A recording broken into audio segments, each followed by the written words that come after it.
Now, by this point, I know that y'all already done clocked what's going on. But we're going to continue.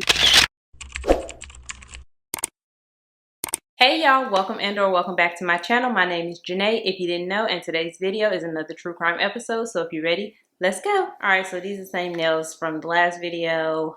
No makeup today, barefaced, just me. And we can really just get into the gettings of the things. And if you've been here for a little minute now, then you already know that I'm going from the bootstraps to the stilettos of America in alphabetical order. So from Alabama to Wyoming, and today we are in North Carolina, where a woman named Margie Velma Bullock was born on October 23rd, 1932 in Eastover, North Carolina. Now, I've seen October 23rd and I've seen October 29th. Both of those birthdays was consistent when I was looking up this case, but I seen October 23rd the most. So we're gonna go with October 23rd. Like, y'all, this case happened almost 100 years ago. So some of the details is a little shaky, but the bulk of the bulk, we got it. And if I just said that this lady's name was Margie Velma Bullock, I meant Bullard, y'all. I'm sorry. I really just keep going straight to Tina Turner, and that's on me. That's my bad. It's Bullard. She was born, I was about to say anime. See, look. Okay, so Margie Velma Bullard, who will actually go by her middle name of Velma. And Velma was the second of 9 kids born to her parents, Murphy and Lily Bullard. And her daddy was a farmer and her mama was a stay-at-home wife, a homemaker, if you will. But as a farmer, Murphy was barely making ends meet. I mean, he did have a wife and hella kids, so that farmer money wasn't gonna cut it. So he ended up getting a job at a textile company in Fayetteville, North Carolina. And while the money from the textile company didn't have him rolling in the dough, it was definitely better than the money that he was making as a farmer. And according to Velma, her dad was a very strict disciplinarian with a bad temper and a drinking problem.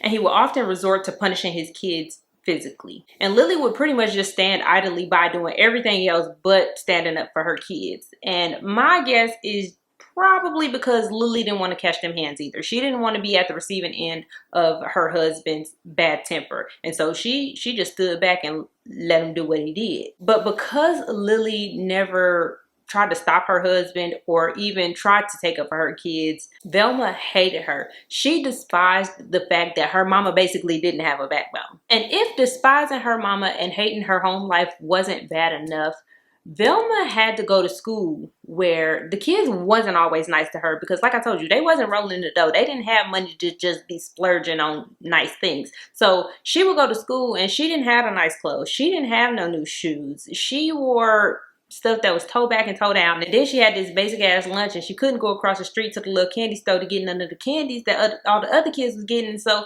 they talked about her. And Velma, at some point, she was just over it. And she decided that if she couldn't get no new clothes and no new shoes, she would at least be able to go across the street to the store with the rest of the kids and get some candy. And in order to be able to do this, she had started stealing money from her daddy. And this was just pocket change. This was nothing that would cause alarm to Murphy. This is little dimes here and there that he wouldn't even notice was gone. But eventually, the little pocket change from her daddy wasn't enough for her no more. So she escalated into stealing from her neighbors. And one time she had stole $80 from this elderly neighbor. And $80 ain't even pocket change today. I mean, it kind of is, but I'm gonna notice if $80 is missing, and so would you probably. And so in the 1940s, when $80 was like $2.50, yeah, the elderly woman noticed that her money was missing and she knew who stole it. And she told Murphy that Velma had took her money.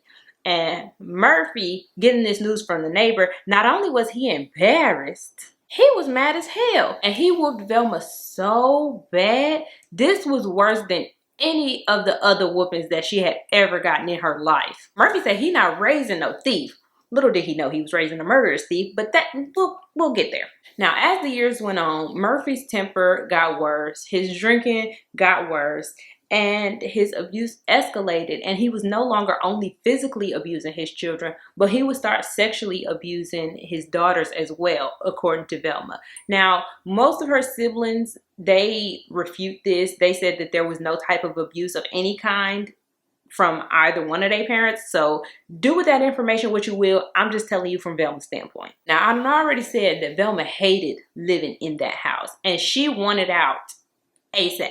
And she ended up finding her way out in the form of a boy called William Thomas Burke, who also went by his middle name of Thomas. And she either met Thomas at church or she met him at school, but wherever they ended up meeting at, the two of them developed the likes for each other and they started dating. And as soon as she was able to, she married Thomas. I mean, he asked her to marry him, but she accepted right away because she knew that that was her out. She just knew.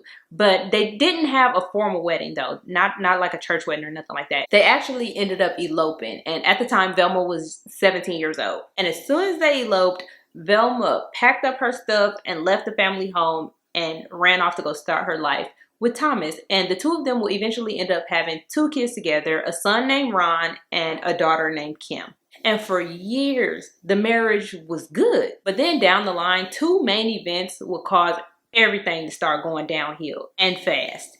And I don't really know in what order this happened, but those 2 events are, number 1, Thomas had ended up getting into a car accident, which left him unable to work and with severe migraines. And because he was unable to work and unable to provide for his family, and on top of that, he kept getting these migraines, he ended up turning to alcohol as his escape. And 1 drink turned into 2, turned into 3, turned into alcoholic.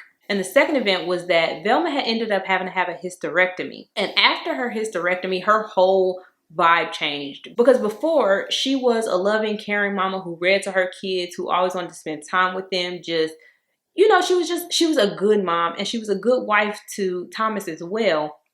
But after her hysterectomy, she was mean, snappy, irritable. Just her, like I said, her whole vibe changed. She was no longer the wife and mother that they had once knew. She was mean now. And also, because of the hysterectomy, Velma had ended up developing back pain, and she was prescribed painkillers to alleviate said pain. And she would eventually become addicted to these pills, but it wasn't just the pain pills that she was addicted to.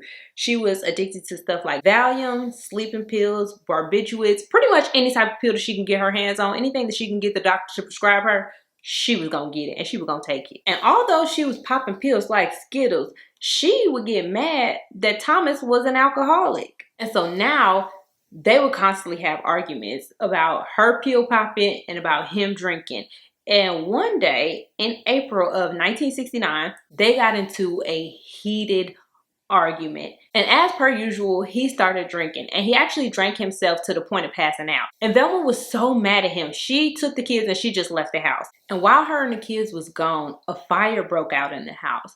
And because Thomas was in a drunken stupor, he didn't wake up. And he ended up dying as a result of the fire. And the fire had ended up being determined to be caused by, like, I think a cigarette. Now, how he's smoking a cigarette if he drunk himself to the point of passing out, I don't know. But that's what they came to the conclusion of. It was because of a cigarette. Anyways, once Velma learned about the loss of her husband, she seemed genuinely devastated. But through the devastation, there was a small piece of light, I guess you want to call it, because the house wasn't completely destroyed by the fire. The fire had actually been contained specifically to the room that Thomas was in. And so she and her kids was still able to go back and live in the house. And I know that sounds kind of crazy to do, but it was more or less like at least they still had a home to go to, you know? But unfortunately though, Velma and the kids would be hit with another stroke of bad luck, because a couple of months after Thomas's death from the fire, that same house would catch on fire again. And this time, it wasn't contained to one room. The whole house went up. Luckily though, nobody was at home when this happened. So her and the kids was good, but their house was destroyed. And so Velma and her kids ended up moving in with her parents until the insurance check cleared and she could either buy a new house or rebuild or whatever the case may be. Now entered the story Jennings Barfield. Now, Jennings Barfield is a widower whose wife had passed away sometime around the same time as Thomas passed away. And this was a man who was in poor health. He was suffering from diabetes, heart disease, and emphysema, which is pretty much just a chronic lung disease. So on top of battling all of this, he ends up losing his wife. And so now the man is down and out until he meets a woman named Velma Burke. And Jennings and Velma ended up meeting in 1970.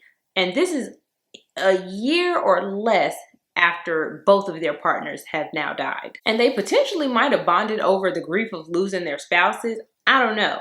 But whatever they bonded over, they bonded real quick. Because on August 23rd of that same year, 1970, the two of them were married. And Velma had gone from Velma Burke to Velma Barfield. Now, after they got married, Jennings quickly took note of Velma's pill addiction, and he was less than impressed. But he really didn't make a big fuss about it until one day when he had to rush her to the hospital because he found her damn near unconscious in a house. And when he got to the house, and when he got her to the hospital, the nurses and the doctors determined that she had overdosed. And this is when Jennings was like, "Not on my watch." He said, "Girl, we got to go. I'm separating from you. You gonna separate from me. We cannot be." Okay? And so he left her. But he did end up coming back when she promised that she would cut pills out altogether. She wasn't going to do that no more. But I'm pretty sure that you already know that that was short-lived because Velma ended up overdosing again. And this time, divorce was knocking at the door. And mind you, it had only been 6 months since they had been married. But before either one of them was able to file, Jennings Barfield would pass away on March 21st of 1971. And after his passing, nobody thought twice about it because he was already a man in poor health. And his cause of death had been determined to be heart failure. And now Velma had been widowed twice. And as if losing a husband for the second time wasn't bad enough, Velma's son ended up leaving and joining the military. And so she was obviously sad about that. And then for the third time, this woman's damn house done caught on fire again. And this forced her and her daughter to move back in with her parents. Then Velma's daddy ended up dying from lung cancer, leaving her and her daughter in the house with just her mama. And y'all already know that she don't like that woman. And it didn't help that Lily had no problems telling her daughter how distasteful it was to be a pill-popping bitch. Yeah, Lily did not approve of her daughter's drug habit, and she let it be known. And so Velma and Lily would constantly get into arguments about this. And I feel like, unsurprisingly, more than likely because I already know what's about to happen in this case, Lily has started getting sick in the summer of 1974. She was throwing up, she was nauseated, she had diarrhea, so I'm pretty sure this was causing a bunch of dehydration, and the woman is already old, so you know this is not good. And in light of her mother's illness, Velma, she did take her mama to the hospital where they treated her. For what they treated her for, they don't know, and I don't know either. But when she left the hospital, she was feeling better. And Lily ended up making it all the way to and through Christmas of that year. However, a couple of days after Christmas, Lily had started getting sick again with the same symptoms that she had been sick with that summer. This time, Velma ended up calling her brother Olive and telling him to come over because their mama was sick. And when Olive got there, he took one look at his mama and he was like, "Girl, why you call me? Why you didn't call the ambulance? Our mama needs to go to the hospital right now." So he ended up calling the ambulance, and Lily ended up being rushed to the hospital, but unfortunately she would pass away just 2 hours after she got there on December 30th, 1974. Now, throughout everything that's going on in Velma's life thus far, the fires, the deaths, etc., one thing remained consistent. And that was the thievery. Homegirl was a thief. And with her addiction, it was only made worse. And so she was constantly stealing. And not only was she stealing, she was writing bad checks too. And she would end up being caught in 1975. And she was convicted of 7 counts of check fraud. I think it was check fraud. Yeah, I think it was check fraud or writing bad checks. And she would end up being sentenced to 6 months.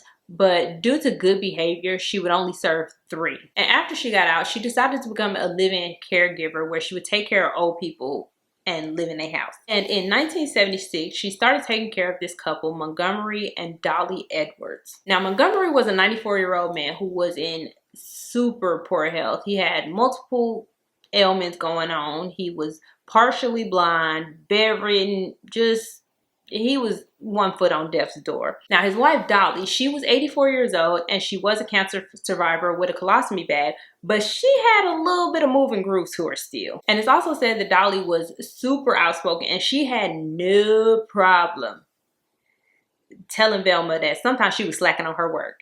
And Velma, in response to Dolly telling her, like, girl, what am I paying for you for? She would just say that Dolly was too damn picky. And because of Dolly's outspokenness and Velma's inability to take criticism or admit when she's wrong or just fucking up, the two of them didn't get along very well at all.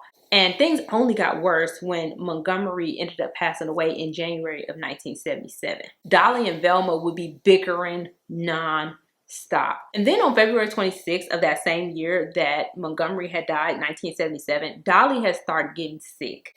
And it's not uncommon for elderly couples who've been together for a long time to pass away kind of back to back. And so her losing health after Montgomery's passing was kind of seen as like, okay. Now, Dolly had told her stepson that she thought she had the flu. And so being an elderly woman with the flu, they decided to take her to the hospital where she was treated and released. But then her symptoms had started coming back and she was readmitted into the hospital and she would end up passing away on that second visit. Now, these two visits happened within a week of each other. So they sent her home and then within that same week, she went back to the hospital and passed away. But again, she was old, she had the flu, and her husband had just died. So chalk it up to old age and heartbreak. Now, Dolly's passing leaves Velma temporarily unemployed until she gets a new job as a caregiver to John Henry Lee, who is 80 years old, and his wife, Record Lee, who is 76 years old. And this one ended up turning out to be a good little arrangement for Velma because they allowed her to be off on Sundays and Wednesdays. And these are the days that she went to church and Bible study because, yes, Velma is a Bible thumper and she was in church faithfully, Sunday school teacher, all that. But as per usual, when it comes to Velma, things started getting rocky because basically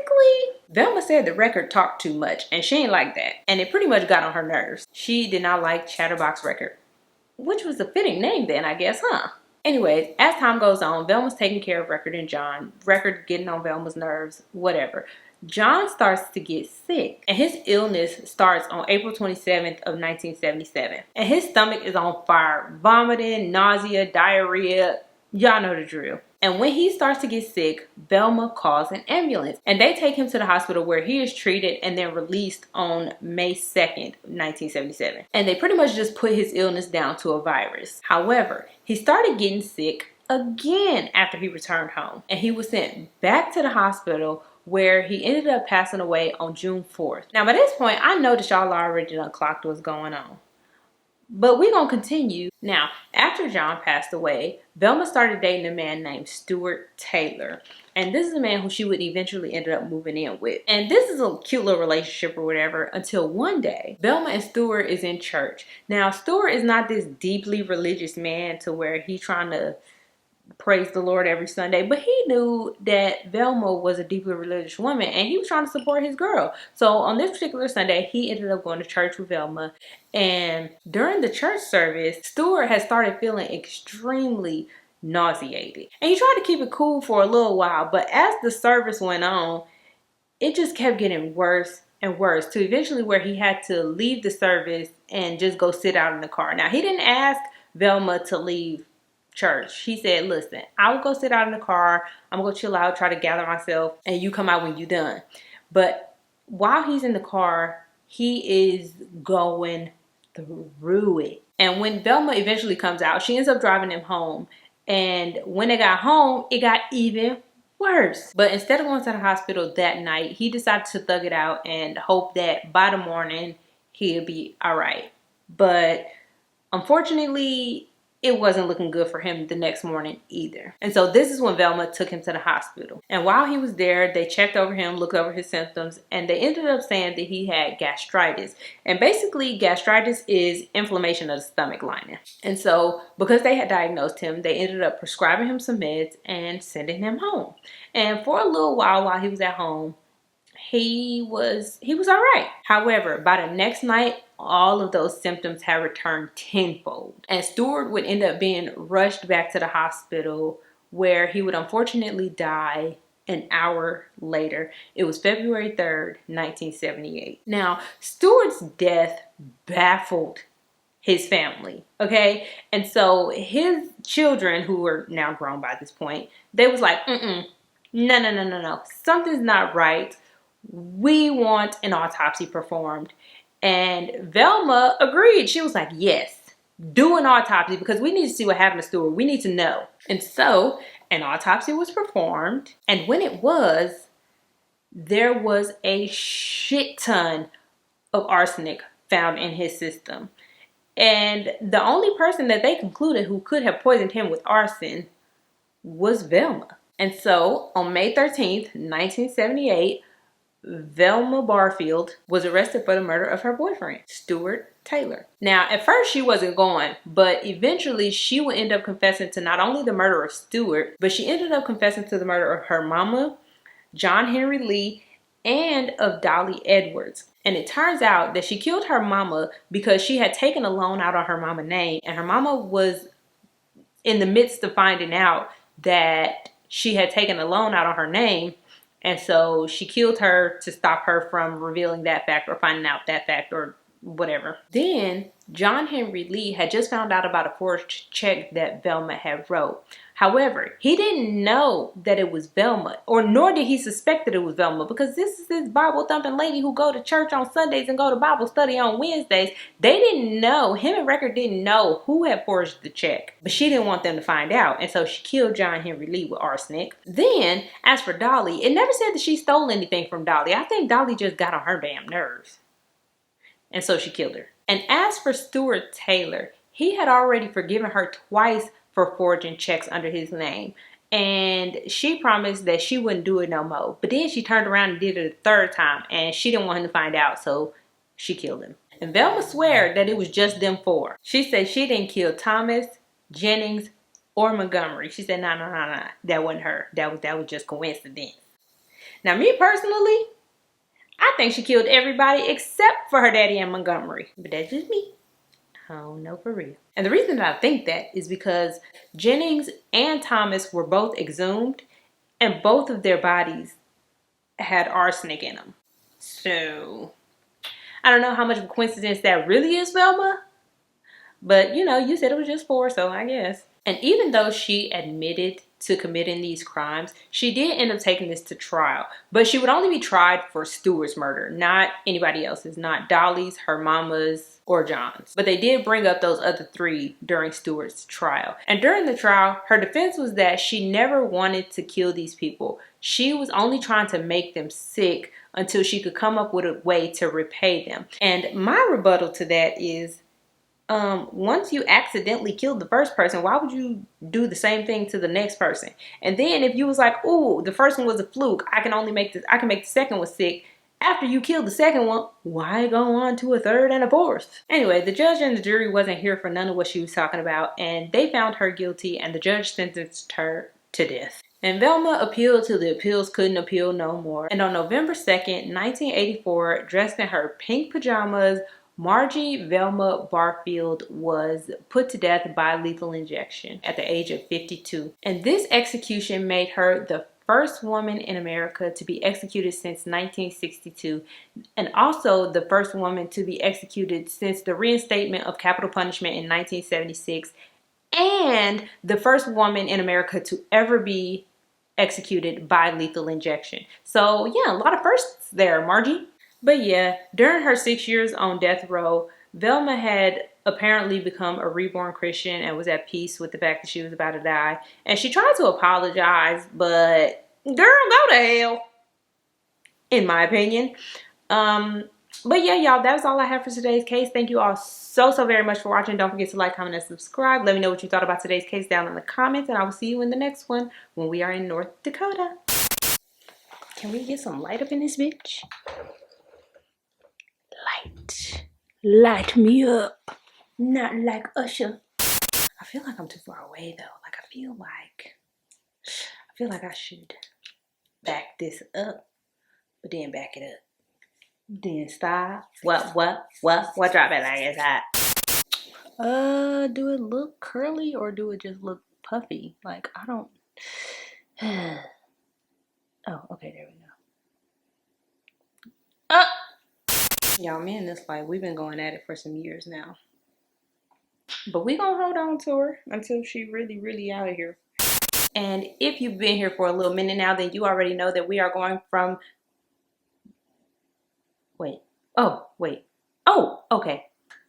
Then you already know that I am going from the bootstraps to the what? Then you already know that I'm going from the Bullard. Oh man, I said that girl name wrong. Okay, girl, just start the whole video over, for real. Y'all ain't got no bleach? Why y'all ain't got no bleach? And Velma was the second of 9 kids born to her parents, Lillard. No. What? Oh my gosh. He ended up turning to alcohol as his escape. Escape. Ooh. Now, after they got married, Jennings quickly took note of Velma's, And after she got out, she would end up, Now, after John passed away, Dolly, nope, not Dolly. However, by the next night, all of those